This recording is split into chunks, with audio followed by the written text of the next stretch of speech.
Abonnez-vous sur Congo Paris TV.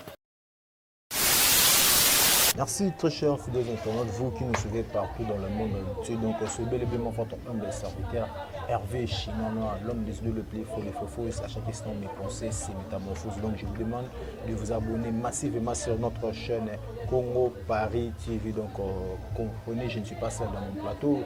Dans un confrère, dans mon cours, toujours mes capés, pour ça, l'analyse par rapport à phénomène sextape où ils ont continué toujours pour Balukara na internet. Donc, tout est comme on a la fois passé, tout est comme on a pasteur, tout le monde a battu belé, Eliane, belé, mais cette fois-ci, et quoi il sous le Konabiso, Aïda, artiste et comédien, Nabiso et Congo, par ça, la Makam, tout le monde a donc, tout est bité ce qui phénomène sextape on est comme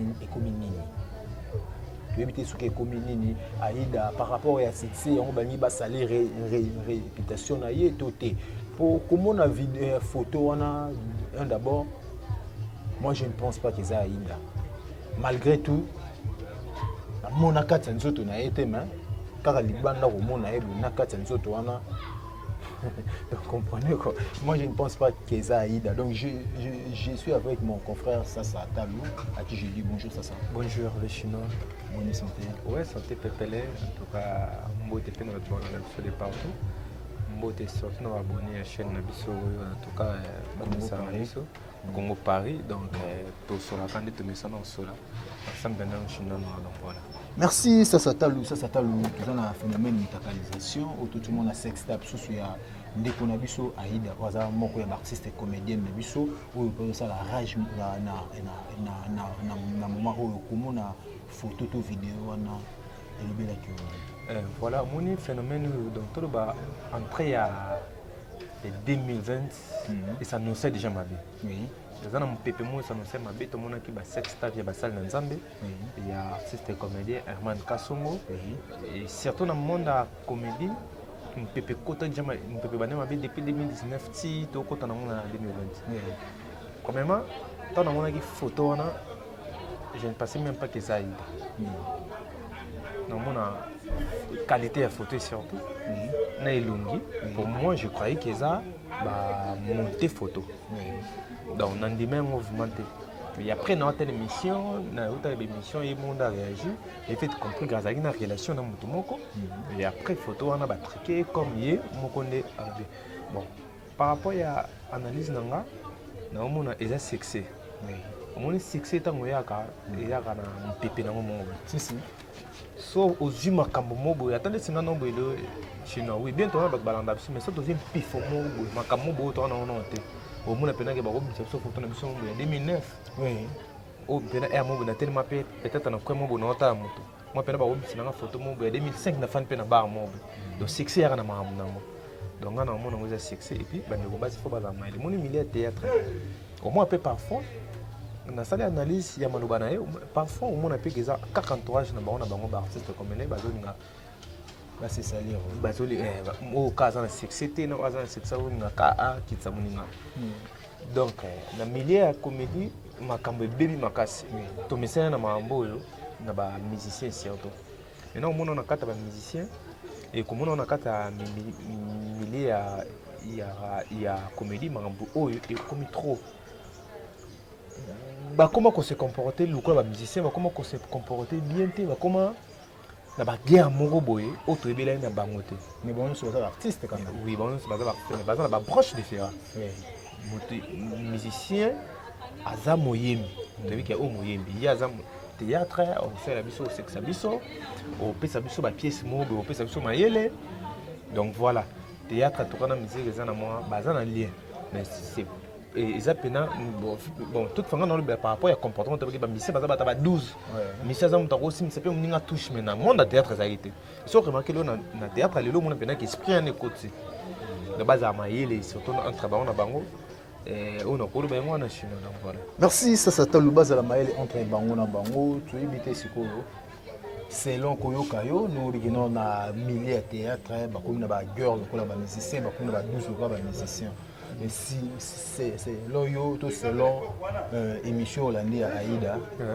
ce sont ses collègues qui ont fait ça ou c'est une autre personne. Bon apparemment ils a ex naye pour azam le bami balé différent ex naye manager na on comprend beaucoup vous allez pour ça tout sali à maison mambabi ex nanga oui c'est bien bon on t'a posé appeler mobile non en tant que manager est-ce qu'il y a une relation to bokabona qui manager est-ce que ton bokabona qui na qui mosle mobile est-ce que na manager atikala kana titre wana to abenda na yi faut s'analyser mambo mi balé ex naye manager naye premièrement alors qui ex nanga.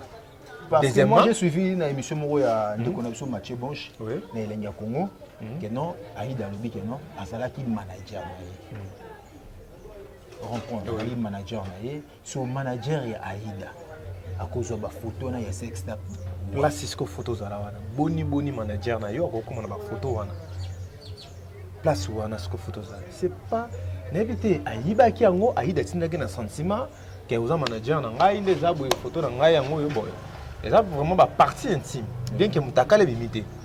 Juste des photos où on a tout le monde les appelle que non. Ah ouais, oui, à la petite soutien. Donc photo est bon pour moi ça tient dans mon mobile. Il faut besoin d'avoir relation, il faut besoin d'avoir intimité moi en ratiswana. Oui. Côté Aïda, comment fait-il à qui tient de la moto à manager dans une photo est bon. Côté un manager, comment fait-il yo publier photo ya za loko la Aïda de garçon na za loko la Aïda pas garçon na le produit na c'est ça. Comment fait-il que sa photo il y a produit na yo na sensation moi te na bande mususu bato ba sepela na ba robaye bato mususu ba na comprendre ba robaye c'est pas bon bande ko ya mibale surtout pour faut ba changer mentalité ba changer comportement photo ye ba siko pe to za pe kaka pour garçon pour Aïda pété photo ba pe siko base des années c'est quoi le problème oyo bango mibale ba weli pour ba comme na niveau comme ça ba photo ana. Est-ce que vous avez une intimité et moi c'est mobile? Est-ce que vous avez un problème? Il y a bon. Vous comprenez? De fois beaucoup plus mambo batam na session en chinois. Merci beaucoup, ça c'était Lola. Je dis un grand merci à mon sponsor officiel Jofa Cargo Freight Express, donc les transitaires internationaux depuis la Chine. Là je vois directement il y a José Mawini, bon séjour à Kinshasa. Pourquoi pas mon partenaire officiel Yadadi Mabaya Motema ya Pamela Aridja depuis la Chine. Chicha Mabwana Prince Sabandal Papa Yoji. Boula Bilama la Katsa Paris, Babita Bango toujours mal à l'aise malgré le confinement, mais je continue toujours à frapper Bango film boîtier qui est là-bas. Il y a une nouvelle collection en 2020. Ça t'a l'eau. Comment on appelle photo en attaqué? Je suis un technicien, caméraman, monteur, réalisateur. Comment on appelle la photo en moi je vois c'est comme si c'est une photo c'est une photo montée. Ouais, il y a une photo montée. Côté la beau excuser pour la terme maintenant, côté la mabelle wana, na côté la photo ba sangisi Aïda, ma ngeza ngo photo ya kala, na photo ba ti o eza ya sex step wana, eza au kata moto. Peut-être pe eza ngo pe Aïda te. Peut-être les types en question, tous les gars en question, il a fait ça pour saluer réputation. Pardon, pour saluer réputation, il y a nous qu'on a vu sur Aïda. Oui. Premièrement, Moni, tout ça, on a trois volets dans le ministre. Oui. Photo, il y a Aïda, ou comme Aïda pété. Balini basa la buzz. Conflit entre Bango et Balé.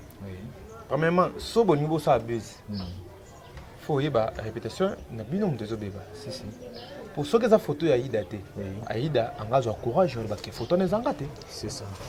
Vous comprenez? Mais ça peut être une émission à démentir. Il y a une émission à démentir parce que la photo n'est pas. Oui. Il y a un autre banon.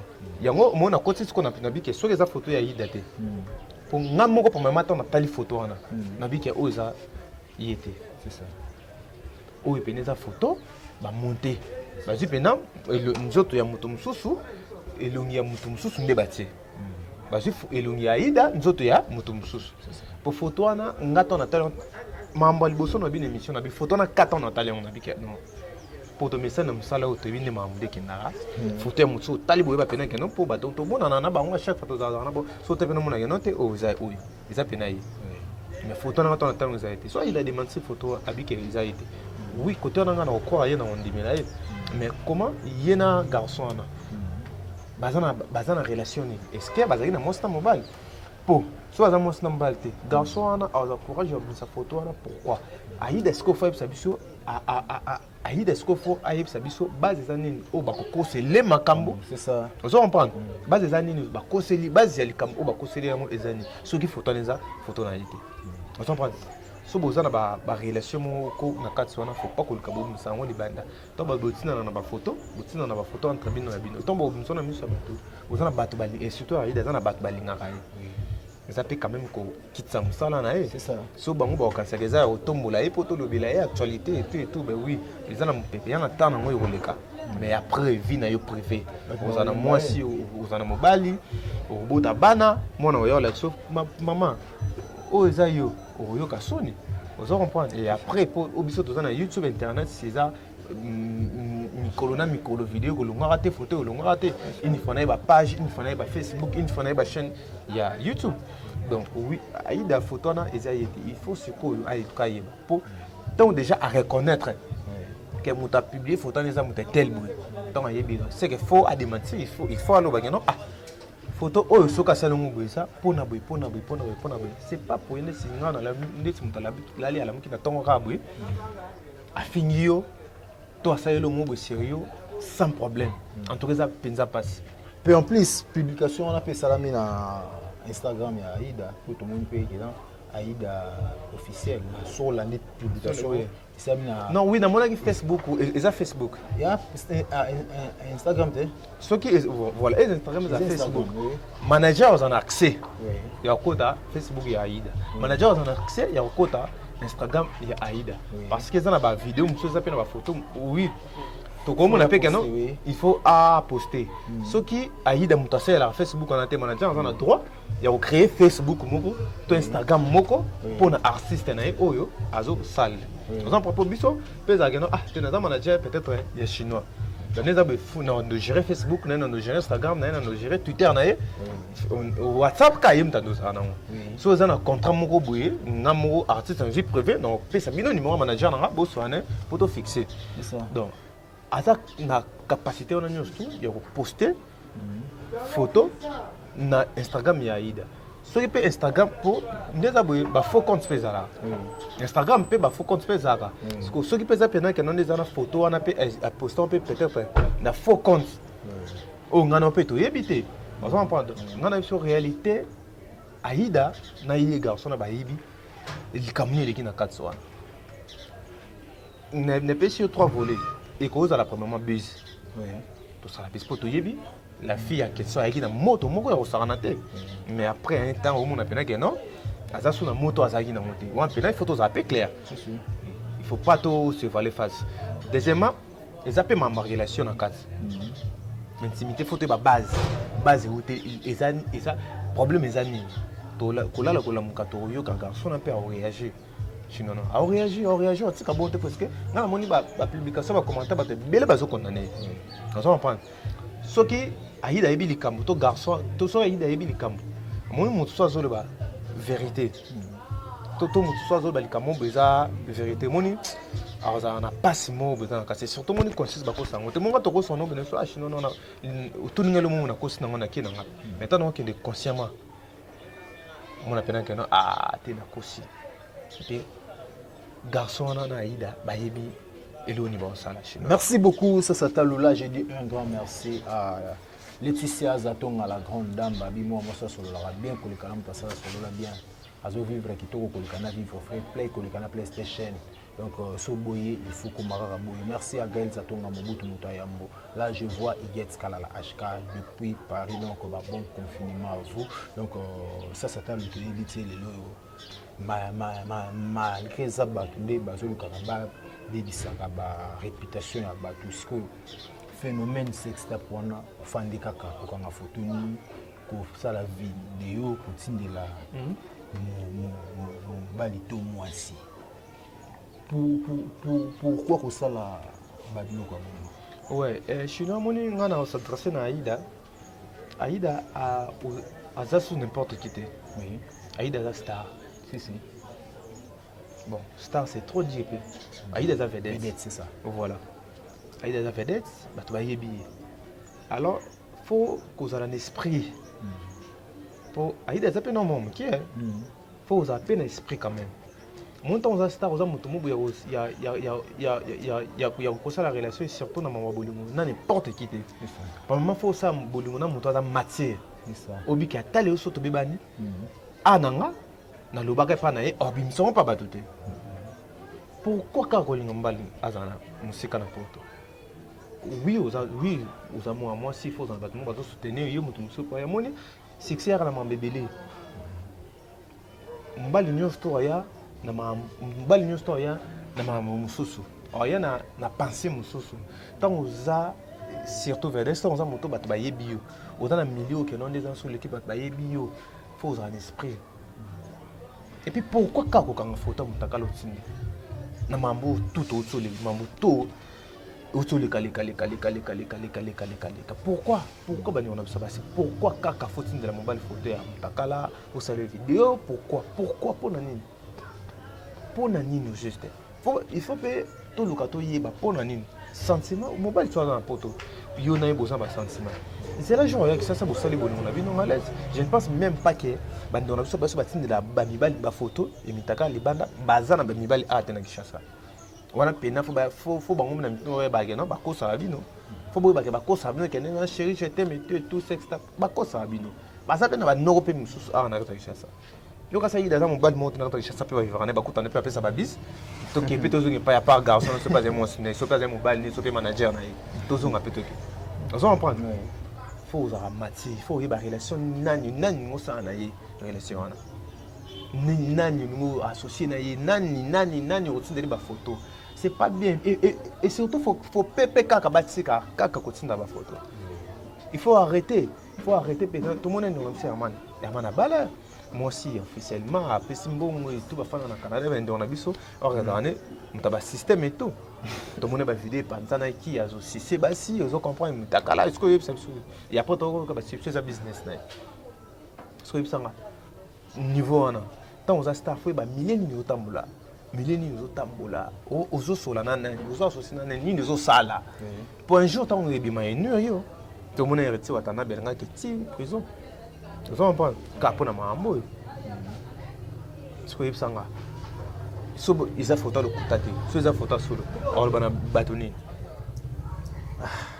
ça va tenir pour des années ezaka kenote akosi des abongo akosi défendre na façon nyosto ndeko na biso pa mobali kolinga ndeko na biso pa mobali balinga te ba betsa ka mitema balinga te ba zokisa ka mitema pour moto yo zokisa mutema na wana on sait jamais éviter lelo yo tala kenon des années lelo na faire na l'accès ka kenga na zangai na zokisaka mutema na ye po nga pe batsanga ka ponde ona biso to yebaka te mo ke grâce ya msa photo Aïda ndia sali pena kenan to yeba ye elungi peza reconnu monte ke na commune na motanga communauté po na pese mpifo na pese makambat bo yeba commune pone biso so na ba risque za so na solive na risque za di classe mondiale na bi ke mo lo reza via za mutamarambo au moins te ke na suka ka ndeko mobali wana po lingo pese mpifo te peut-être ça on peut capo ba ba yeba ye c'est ça on comprend peut-être yepena Aïda ba on peut na prime te masano ka na ate pe chuno l'accès nga pe ne abono zo makambuko so atinde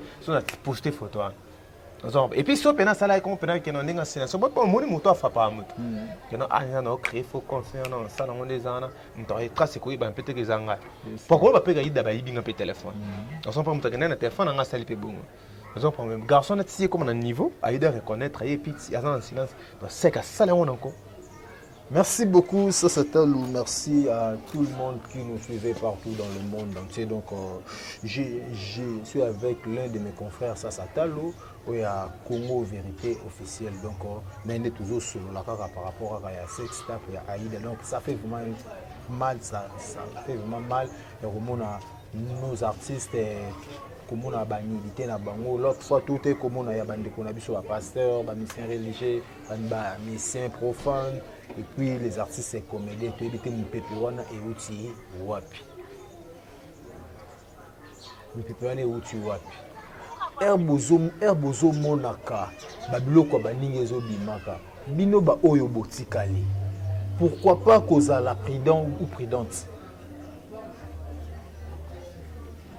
pourquoi pas kozala prudent ou prudente par rapport ya ba sex tape oyo tozomonaka donc ça fait vraiment mal ya komonaka ba nidité ya bandeko na biso oyo tozalaka na bango en tout moment donc esalaka vraiment pasi yotakotambola bamusicien na bachroniqueur na bapasteur bachanteur religieux pati lelo bacomédien ça fait vraiment mal ya komonaka banidité na bino donc tolembi komonaka banidité donc là vraiment donc et ça absolument pas parce que bandeko batikali bozwa mayele beauté ya pourquoi pas mobile ya bengio to moi ça bengio chérie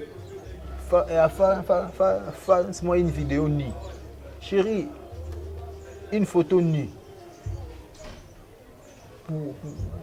pourquoi pas koye biseke soka za na posa nango aya mkola roya to mkolo yo kokende ska ya ça nde arosala nango nyonso ya alingi esala vraiment passe ya komonaka banidité ya bandeko na biso donc nos artistes donc bozwa conscience beauté ya mala auto mona en tout cas ma sœur Aïda je suis ni pour toi ni contre pour yo mais courage les attends peut-être succès né en mino et en tout ça ils avaient fait succès parce que moi je ne crois pas que ça Aïda parce que je suis un réalisateur dans mon photo na yebi photo oyo eza monté to oyo eza monté te na yebi eza pe ndenge moko bangaki ba salir réputation ya mwana ya artiste na biso Eti Watanabe o milité ya exaucé donc ba o ba osala biloko wana pourquoi osala biloko eza ndenge pe na ya mwana ya Kamo Paul Didi Stone ya tout mona ra fille moko boye elle est sans blabla Didi Stone mais lelo oyo comment tu Didi Stone fait ceci Didi Stone na ebité ba na ba osala ba biloko wana elo nyoko lo ba. Ouais, premièrement, photo, j'ai un peu dans ma rebelle. Je suis peut-être à compte à rendre. Ouais. On s'en prend. Je suis peut-être à compte à rendre. Pendant que non, les gens, on a chinois au Canada. Déjà bon, on a diminué. Non, ça fait bien. Nazo, kenene loko pena on a vu que son abîme c'est photo moi on a et ça n'aime pas passer. Réputation moi on a eu aussi bébé. Donc on a compte à rendre. On faut le cas quand même une décision. C'est ça. Soigner soit aussi dans soit diminuer ou soit humilier ta yemoko la personne. Dès que tu m'embauches, toi dès que tu m'embauches bana, toi dès que tu m'embauches mon héritier, ou t'as dit mon a confié au monde que non, ça va compte à rendre. Ça va compte à rendre bah ça la mambo en tout cas. Ndeko au place aux autres talanga, sauf vraiment ça la mambo ya bongo. Tu auras attendre et republier kaba photo ba tu emita kala surtout. Il y a kolinga ka basi na internet, oui que ndaya bongo na linga et après non ça va tout ka boutique, c'est pas bien. C'est pas bien visa car les lots a été il peut peut-être ça va salir maman au super na moto soit yo mo peut ça salir au super na moto mon les aka que no ba journaliste internet oui na bo monde jusqu'au vie au monde tene ba moyo comme ba comme ko tatina ba musicien ba comme ko tongo titre pénal que non na ba artiste comédien au monde ma moyo comme tambola en tout cas on a singa na ba ndeko surtout ba sala ngo bon batika za bien te batika vraiment za bien te ba artiste ba za na yeli tant aux musiciens tant aux comédien surtout bato yebi il faut en esprit faut en dignité faut en matière faut la nani o na sola na ye on prend faut esprit zala gentil esprit ngelo bateka ka non mutape so moto akopesa moto tete oza kanda na mte za gentil oza ba fan balinga comme tabenga ah merci kitoko mais tant on ko travailler na intimité monde c'est bolingo faut tala moto ni ngo sa na mambo et surtout mba photo faut boutique.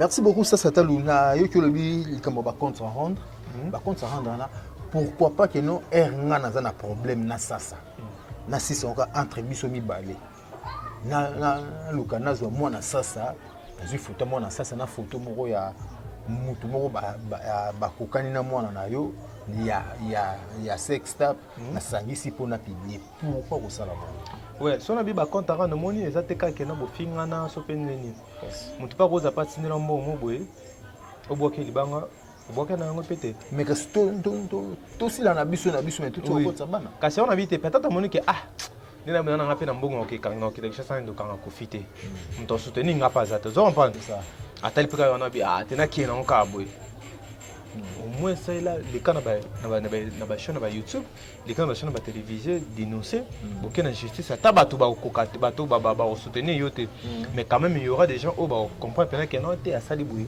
asali mabe mais qu'il y a ko soupçon na moni to linga so likamozali solana la personne concernée et que non pour moni mwana awazana ba copain na ye ça pena ba musu ba mona kele musika ba linga bata na ye tant o ya linga linga pe baza na ye et surtout au mona kele que mona pe peut-être azana milieu classe akendaka université parce que tant yo sala ye bon mona te que non ateza été mais obebi c'est là entourage na ye entourage ndaki na ba classe bongo oza sone au moins que non le na tongo na ko uza tano kwa jo kende école chikte bege to zana confirmer mais tant mbozonga vous comprenez à cause avec peut-être un courage veut non yo kende classe te soit université les amours passent aux en besoin aux apena na sentiment pena ma millier surtout place pena mais ça non kende te parce que vie moi na chango wapi vous comprenez et puis mon les années mamna kata chercher ça non que non les ana les lois mamna chercher et comment ma be makasi et comment sur le cambo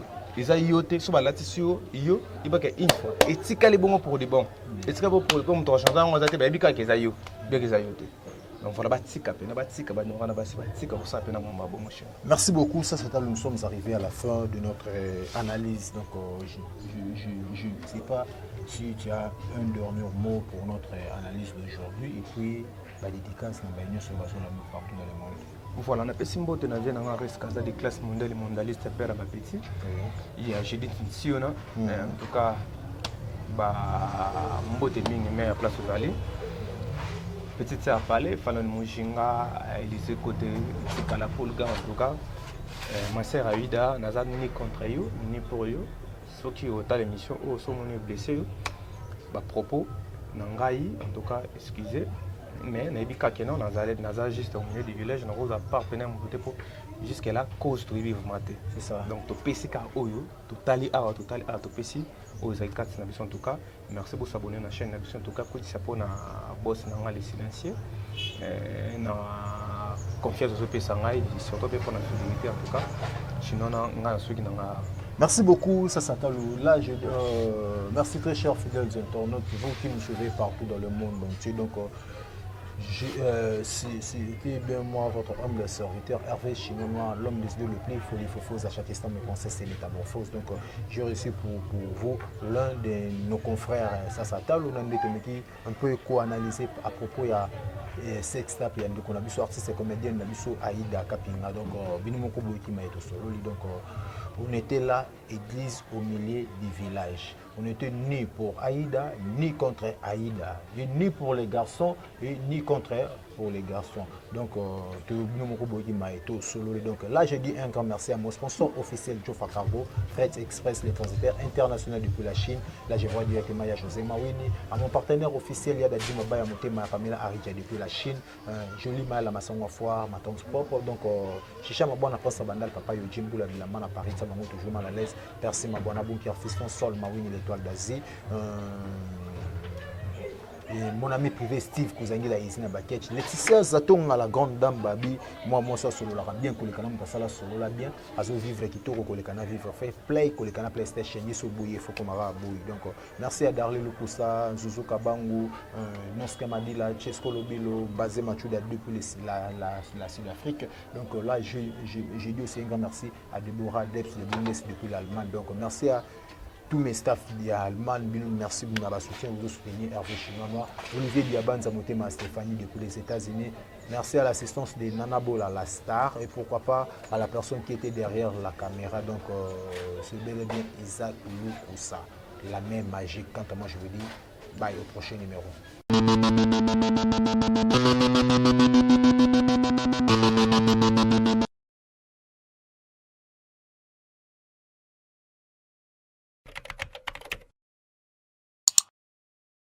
Abonnez-vous sur Congo Paris TV.